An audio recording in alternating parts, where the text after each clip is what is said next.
Once upon a time, in a sunny little village, there was a playful puppy named Max. Max had fur as soft as marshmallows and eyes that sparkled like twinkling stars. One blustery afternoon, Max was frolicking in the garden when he spotted a gigantic, shimmering bubble floating just above his nose. It was the biggest bubble Max had ever seen. Without a second thought, he chased after it, his little paws pattering against the soft grass. But this was no ordinary bubble. To Max's astonishment, as he jumped to catch it, the bubble grew even bigger and suddenly enveloped him. Inside the bubble, the world was magical.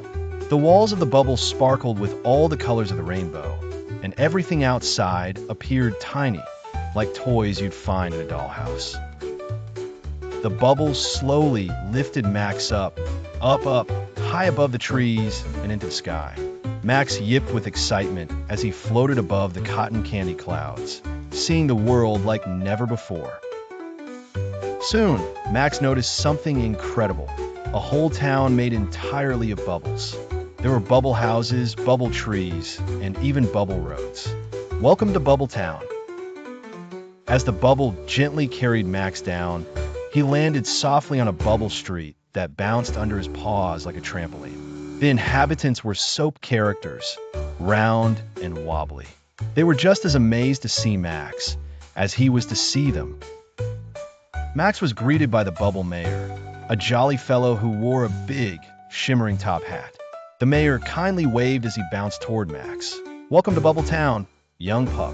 Here, every day is a floating adventure. Max wagged his tail and explored Bubble Town, meeting a host of delightful bubble creatures.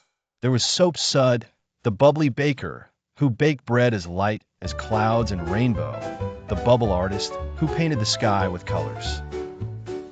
Max even joined a bubble parade, bouncing along with his new friends.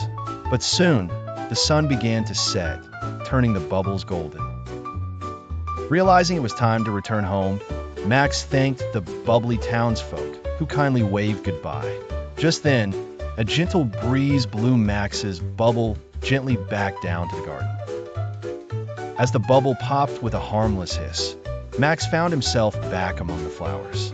It had been a most wondrous adventure, and Max wagged his tail happily, dreaming of his next sky-high journey. And from that day on, if you ever saw a bubble floating by, you'd find Max chasing right behind, still hoping to visit his friends in Bubble Town again.